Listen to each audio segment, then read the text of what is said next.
జిల్లాలో KTR road show విజయవంతంగా సాగింది. కోదాడ బీఆర్ఎస్ ఎమ్మెల్యే అభ్యర్థి బొల్లం మల్లయ్య యాదవ్ ని గెలిపించాలని కేటీఆర్ కోరారు.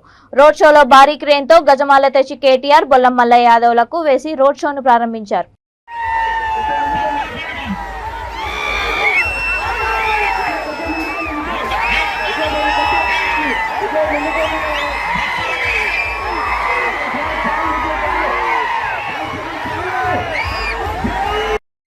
నేను భరిస్తాను, మీకు 400 రూపాయలకే సిలిండర్ ఇస్తాను. అదే మాదిరిగా రైతు బంధు వస్తుంది అందరికి. ఒకసారి వచ్చిన వాళ్ళంతా చేయలేపండి. చెయ్యి అంటే మొండి చేయి కాదు, మొండి చేయి దేశాన్ని నాశనం చేసింది. మొండి చేయి పిడికిలి పిడికిలి పిడికిలి పిడికిలి. మీకు వస్తలేదంటే అబద్ధం. ఇది రైతు బంధు వస్తలేదంటే కళ్ళు పోతారు. గట్టిగా గుద్దిండు. గుద్దితే ఆయన ఏం చేసిండు? గెలిచిన తర్వాత వంగబెట్టి మనని గుద్దిండు. 400 సిలిండర్ ఎంత అయింది? ఇవాళ ఎంత అయింది? 1200 అయింది.